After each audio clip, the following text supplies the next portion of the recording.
네, 안녕하십니까. 건축사 유천수입니다.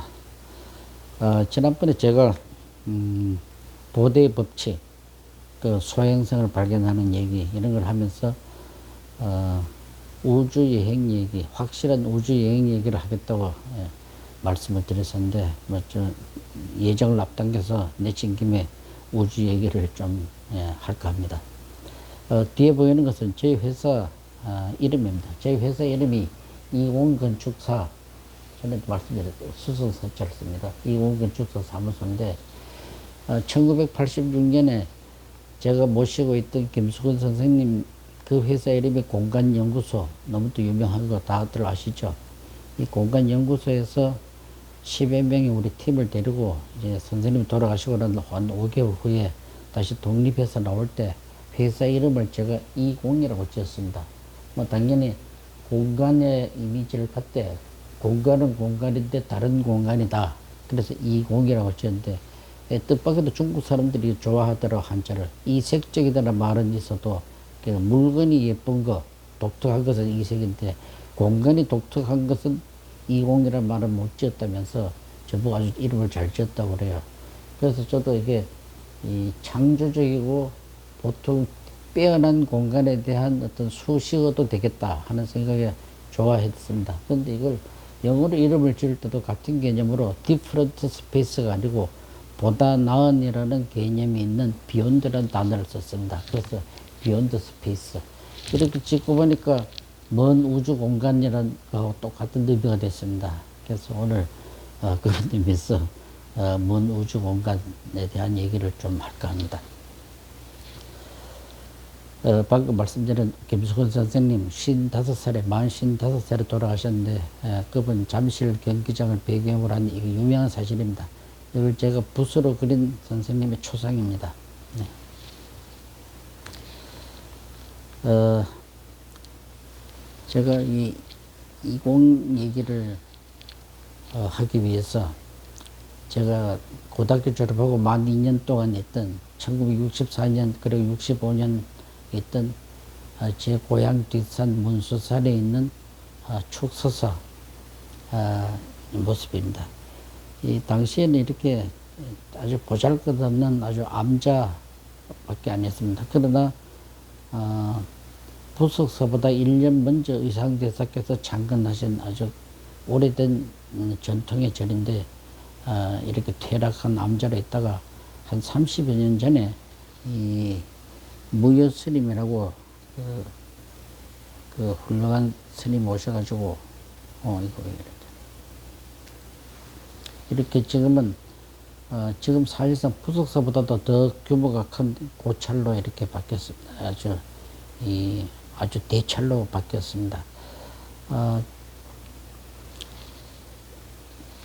이 전체 조감도인데 뒤에 무주산도 아름답지만은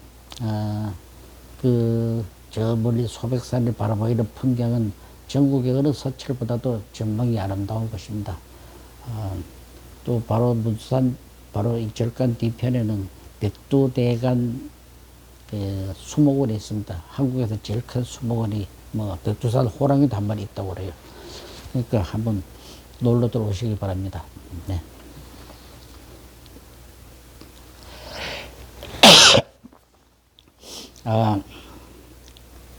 이 절에서 들은 풍물로 들은 반야심경 얘기를 하겠습니다.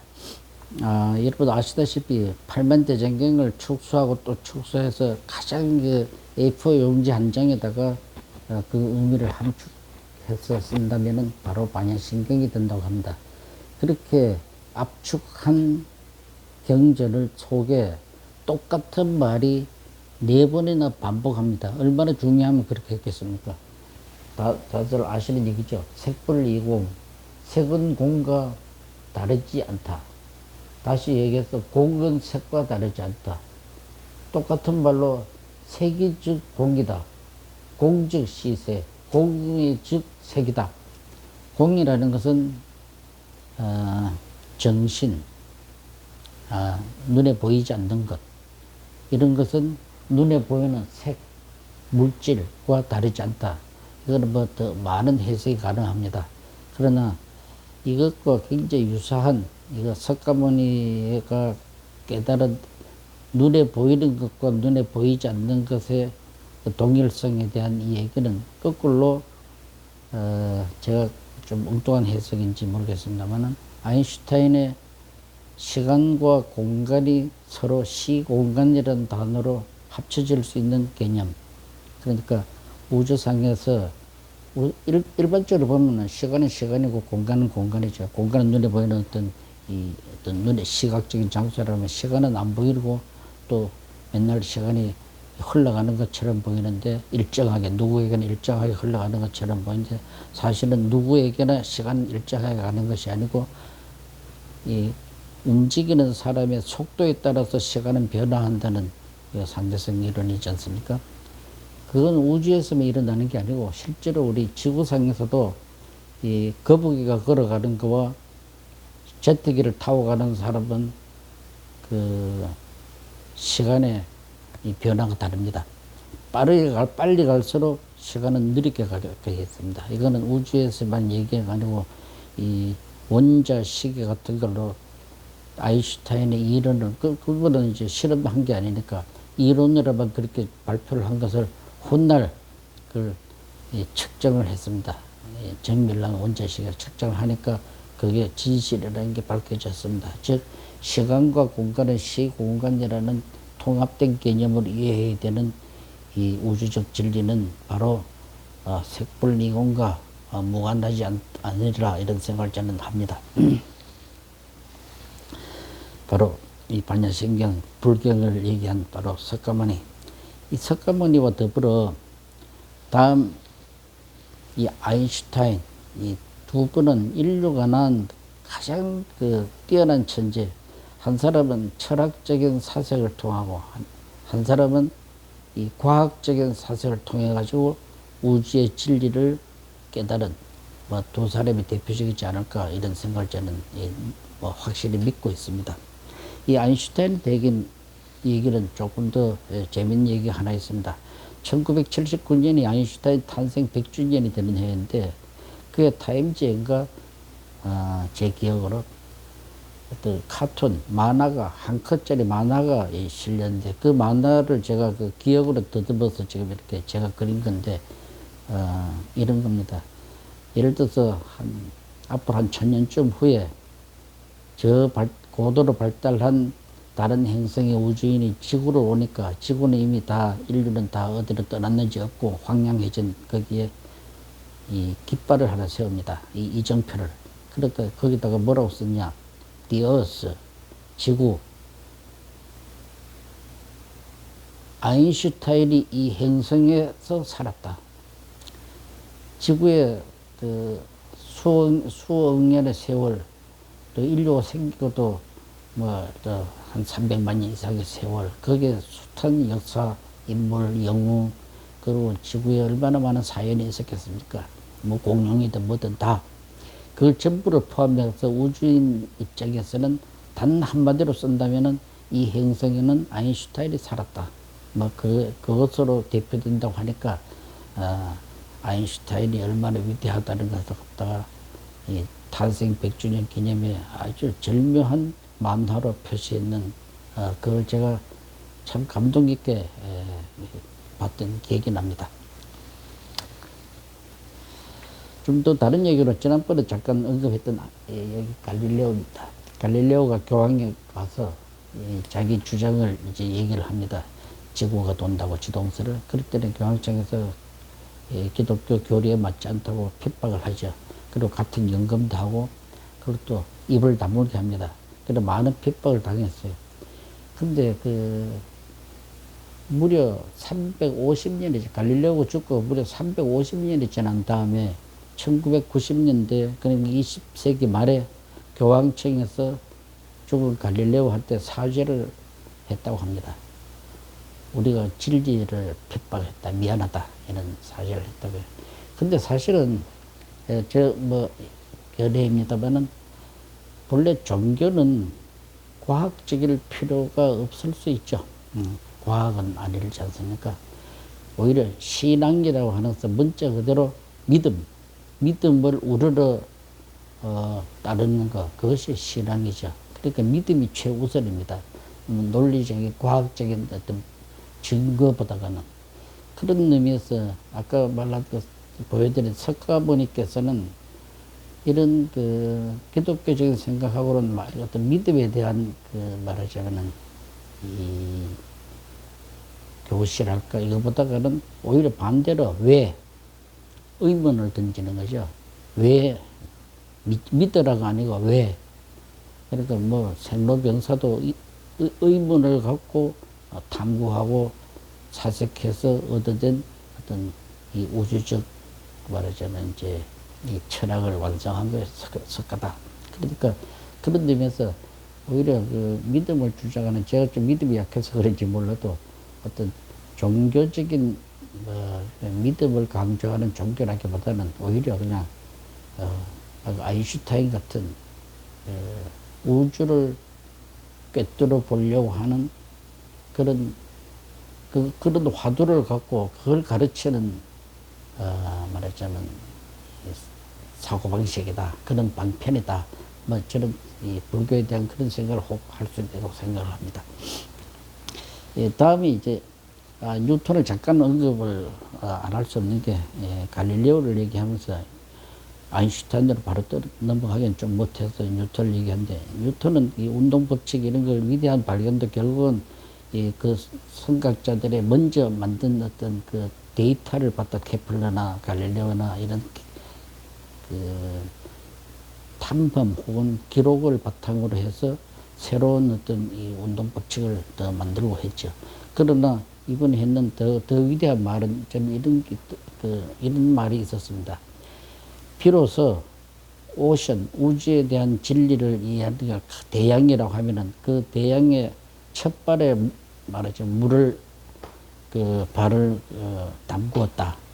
그 말은 즉슨 얼마나 겸손하며 동시에 얼마나 프라이드 있겠어요. 자기가 비록 첫 발을 디뎠으니까 어떤 그런 뉴턴이 있었기 때문에, 또 그런 탐구를 바탕으로 해서 아인슈타인 같은 사색의 우주 천문학이 또 있었지 않나 이런 생각을 갖습니다. 그래서 지금 이제 우주 여행 얘기를 하도록 하겠습니다. 우선은 이제 영화로 보는 우주 여행. 여러분 너무도 유명한 소설 있죠. 아서 클라크가 쓴 스페이스 오디세이 2001년. 이게 이제 2001년이 하면 이 소설을 쓴 지가 1960년대 중반이니까 60년대 써서 그때 40년대 후면은 어마어마한 우주 시대로 아마 상장했는 것 같아요. 뭐 물론 그 위에 뭐 2060 뭐 이렇게라도 소설이 계속 시리즈로 나옵니다만은, 근데 2001년에 스페이스 오디세이라는 이건 아서 클라크의 소설의 어떤 위대함 만큼이나 그걸 제가 오늘 딱 얘기한다기보다 오히려 영화 감독이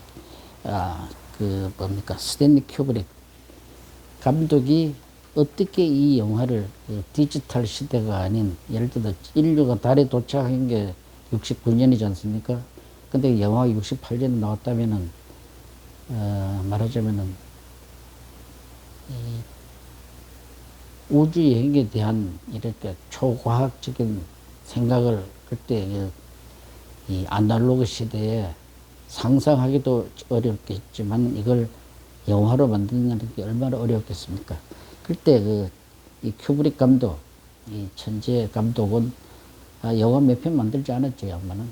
그러나 거의 건축가처럼 이렇게 예를 들어서 이런 예를 들어 우주인의 헬멧의 모습이라든지 어떤 이런 우주선의 모습 같은 것을 다 스케치를 해서 다 그렸습니다. 그뿐만 아니라 이걸 보면은 어떤 중력을 만들기 위해서 원통형의 우주선 같은 걸 이렇게 또 그려가지고 또 이걸 실제로 또 이런 식으로 제작을 해서 우주선을 다 제작을 합니다. 그러니까 아날로그식 방식으로 첨단 우주 영화를 만든 거죠. 그 포스터인가 봅니다. 그렇게 만들어진 이제 모형 우주선입니다. 이걸 다 영화를 만드는 거죠. 그리고 이 디스커버리호 이 우주선 이런 것은 이 소설이 얼마나 유명했으면 그 훗날 뭐 예를 들어 목성을 탐사한다든지 나사에서 그 우주선 이름을 다 이 소설에서 따서 무슨 디스커버리호 이런 이름이 있었죠. 근데 이제 그 보면 컴퓨터 할이죠. 할 9000 그 컴퓨터가 어떤 주인공들을 그 말에 컴퓨터가 인간에 대해서 반란을 일으켜서 죽인다든지 뭐 이런 그다음에 우주 유형이라든지 도킹이라든지 뭐 이런 정말 인류가 직접 해본 적이 없는 것들을 절묘하게 요새 봐도 최첨단으로 보이는 영화를 이 천재 감독이 만들어드렸습니다. 네. 그리고 그 영화의 실질적인 장면 사진인데 이게 어디 1960년대 그 영화라고 상상할 수 없을 만큼 지금 봐도 초현대적인 말하자면 초하이테크로 만든 우주선 영상입니다. 같은 영상이죠.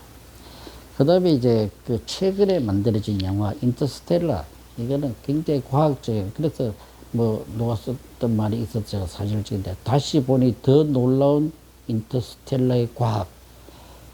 근데 이게 너무 과학적이 너무 거창한 과학이 돼가지고 오히려 우주여행의 감독이 저한테 오히려 적어뜨렸습니다. 미안한 얘기로. 아니면 뭐 제가 무시간 탓일 수도 있지만 그 왜냐하니까 여기서 초과학은 뭐 예를 들어 블랙홀을 상정을 해서 또 그걸 웜홀이라는 것은 본래 벌레 구멍 아닙니까? 벌레가 기어가는 구멍. 그러니까 나뭇잎을 이렇게 벌레가 이렇게 기어가서 뒤로 가는 거. 그리고 심지어 여기서는 같은 은하계도 아닌 다른 은하계로 웜홀을 통해서 지나가는 어마어마한 먼 거리 우주에 그러니까 훗날 돌아오니까 어린 딸이 자기보다 나이 많은 할머니가 돼 있었다는 그런 이제 얘기죠. 그건 뭐 과학적으로도 맞는 얘기지만 만약에 그런 시간을 여행을 했다고 하면은 그러나 그런 초과학적인 우주 여행을 하는 하는 그 장면하고 너무 늘 반복적으로 지구에서 일어나는 일상의 얘기들하고 늘 같이 나오니까 너무 그냥 멀리 떨어져 있는 우주 공간의 신비함이라 거기에 대한 긴장을 몰입을 못하고 또 지구가 또 금방 나오고 이러니까 저는 조금 실망스러웠던 기억이 납니다. 그러나 어쨌든 이 영화에서는 이렇게 이 블랙홀은 사진이 또 최근에 촬영됐죠, 사실은. 네, 그때 어떤 그 이론적으로만 존재하던 그것을 촬영을 했습니다. 그리고 말씀드렸듯이 은하계에서 은하계로 다른 은하계로 넘어가는 어떤 웜홀의 이 개념이 그 영화에서 굉장히 중요하게 나타났습니다. 그야말로 최고의 우주 여행을 보여주는 겁니다. 근데 이제 웜홀을 지나갈 때 풍경은 오히려 이런 그 뭐랄까 환상적인 천체 장면 이거는 비슷하게 스페이스 오디세이에서도 모더리스를 지나갈 때 그 첨단 말하지 다른 우주로 가는 장면에 비슷한 설정이 있고 오히려 그 영상도 대단히 쇼킹했던 걸로 제 기억을 합니다. 그래서 어쨌든 간에 인류는 우주 여행이라는 꿈을 갖고 있고 또 한편으로는 제가 늘 생각하듯이 인류의 최고 모든 이들의 수천 년 수만 년 동안 이어온 모든 인류의 목표의 총합은 하나의 골은 우주로 나가는 것이다. 뭐 많은 사람들이 다들 그렇게 얘기할 수 있죠.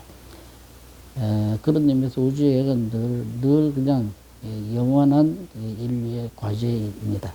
그런 의미에서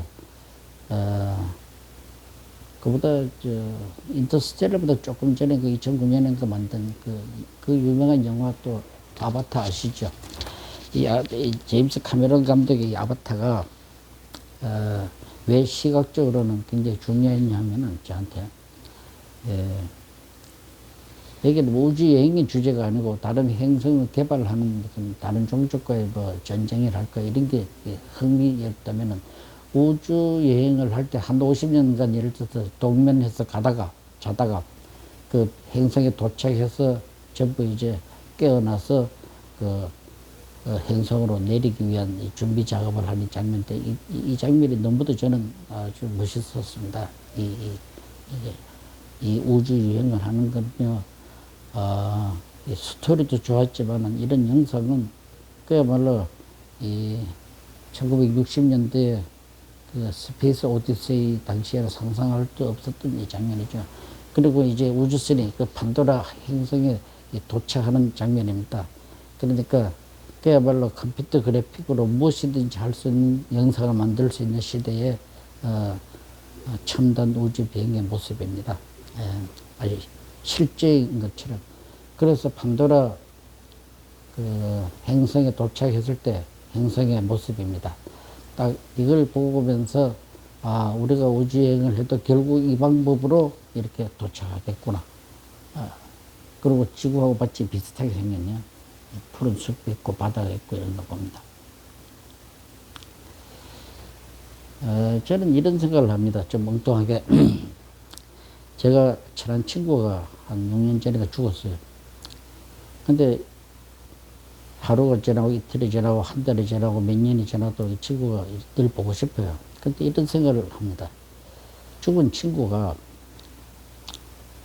소원이 있다면, 죽은 친구가 소원이 있다면 단 하루라도 아니면 단 1시간이라도 지구로 아니면 서울로 가족품으로 오든지 세상에 다시 돌아올 수만 있다면은 어마어마한 꿈이겠죠.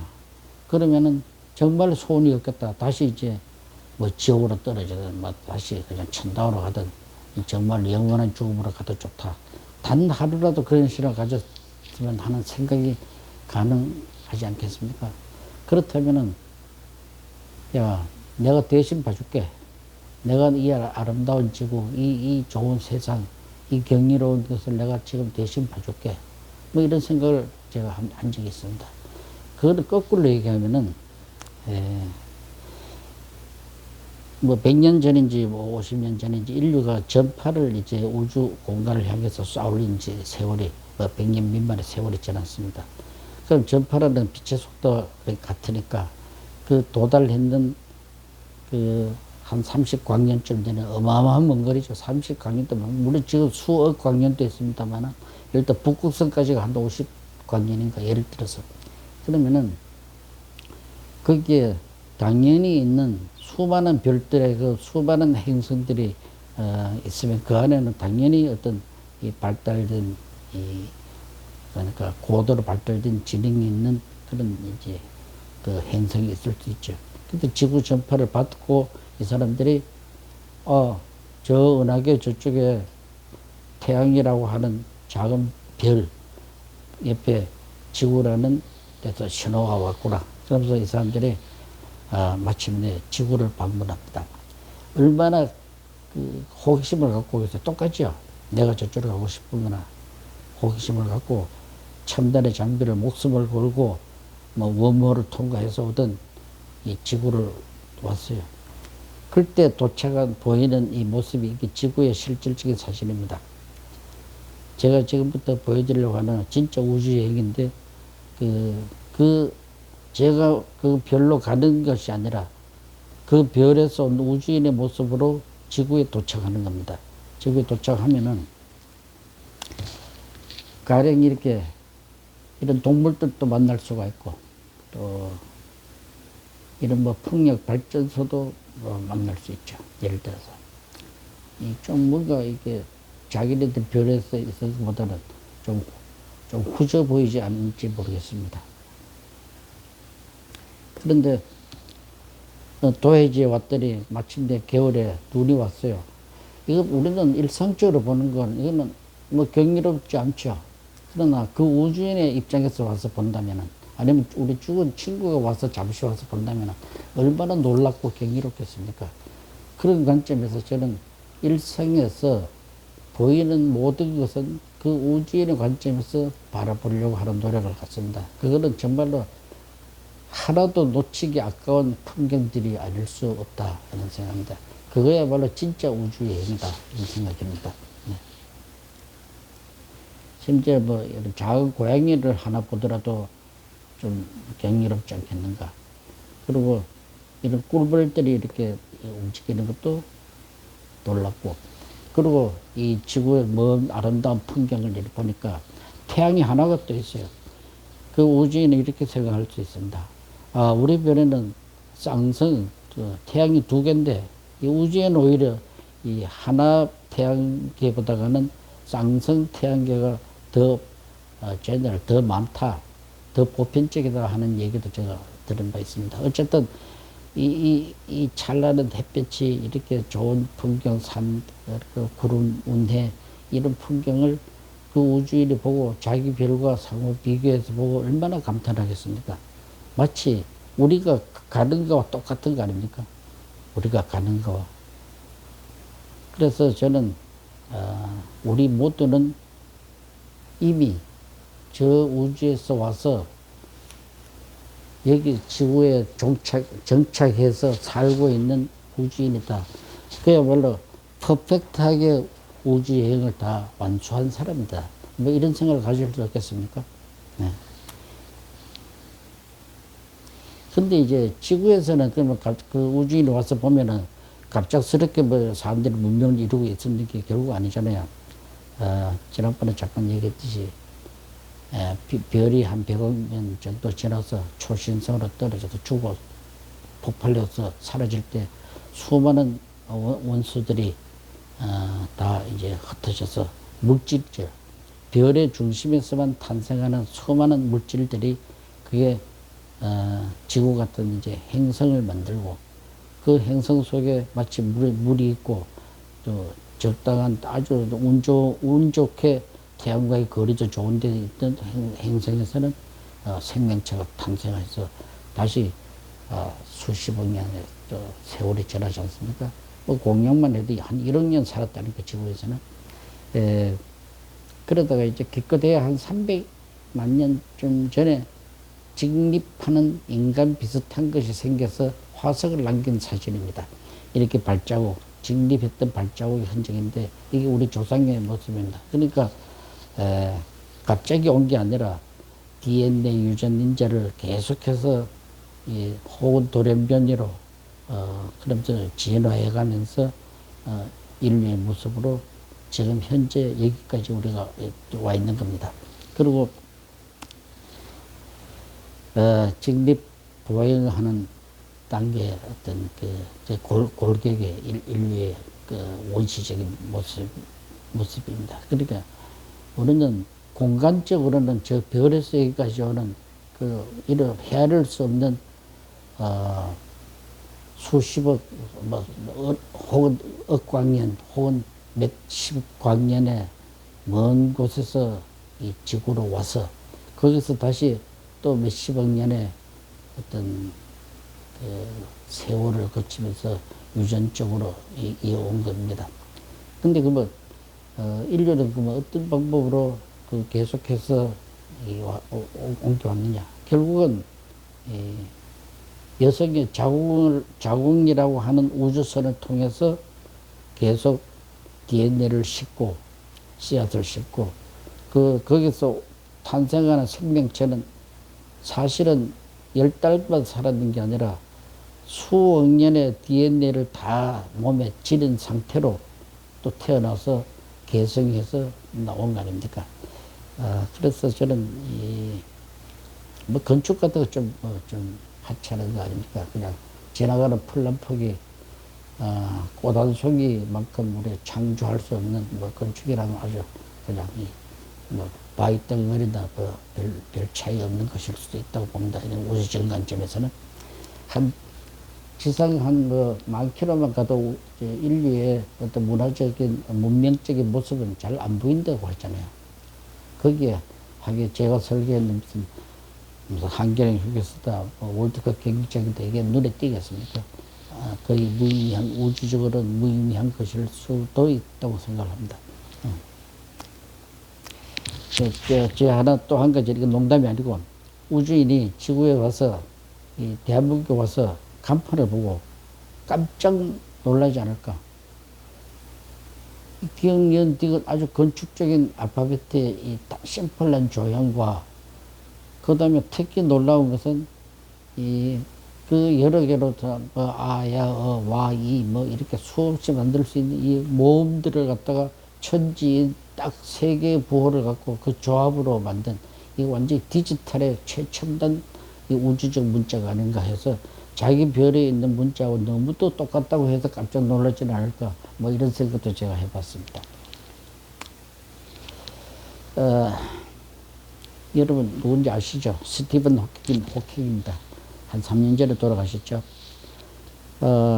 이분은 말도 못하고, 물론 루게릭 병인가 아주 몹쓸 병으로, 물론 걷지도 못하고, 이런 참 장애인 중에 장애인인데, 아인슈타인 이래 가장 뭐랄까, 머리로 상상으로 탐구하는 우주 물리학자죠. 근데 이분이 이제 사망하기 얼마 전에, 3년 전이니까 뭐 최근에 그 BBC에서인가 인터뷰를 해서 물었대요. 박사님께서 일상에서 가장 그 관심이 많은 분야는 무엇입니까? 그랬더니 제가 신문에서 읽은 얘기인데, 이 호킹 박사가 서슴없이 우먼, 여자 그랬다는 거 아닙니까? 그래서 깜짝 놀라서, 아니 박사님 우주 얘기가 안 하시고 왜 여자라고 합니까 했거든. 그 이유가 뭡니까 했거든. 그것은 여성은 영원한 미스테리 그랬대요. 그 얘기를 듣고 제가 평소에 생각했던 그 우주 얘기 중에, 이 우주 물리학자는 거꾸로 제 얘기처럼 여성의 자궁을 통해서, 그 우주소를 통해서 인류가 계속해서 문명과 이런 것을 진화해 나가는, 계속 그 우주 여행을 하는 건 아닌가. 그걸 이 우주 물리학자가 그렇게 얘기한 건 아닐까, 뭐 이런 생각 해봤습니다. 제 얘기를, 이거 뭐 제가 여러분들 하는 얘기가 아니라 제 스스로 얘기로, 부처님 얘기도 좋고 아인슈타인 얘기도 다 좋고 하지만은, 결국은 이 지구라는 별에 태어난 것, 칼 세이글이 코스모스를 쓸 때 자기 아내에게 보내는 헌사의 서문에 이렇게 쓴 걸로 기억을 합니다. 예를 들어서 이 지구라는 행성에 온 것만 해도 기적인데, 거기다 동시대에 만난, 그 다음에 동시대에 만나는 것도 뭐 영국 있고 미국 있고 뭐 저 아프리카 있는 게 아니라 바로 이웃에서 만난, 같은 나라에서 만난 아내, 이 동시대에 만난 그대를 만나서 너무 행복하다, 뭐 하는 그런 헌사를 썼습니다. 그 사실상 얼마나 진실입니까? 이거는 확률 제로입니다. 우리가 만나는 모든 사람은 우주적으로 보면 확률이 사실상 제로, 거의 제로, 거의 제로에 가까운 이런 그 만남의 역사입니다. 그리고 이제 조금 더 현실적으로 얘기하면은, 저 개인적으로 그렇습니다. 뭐 미국 땅에 태어난 것보다가, 또 100년 전에 태어난 것보다는 이렇게 핸드폰도 쓸 수 있는 이 시대에 태어나서 이 확률이 거의 없죠.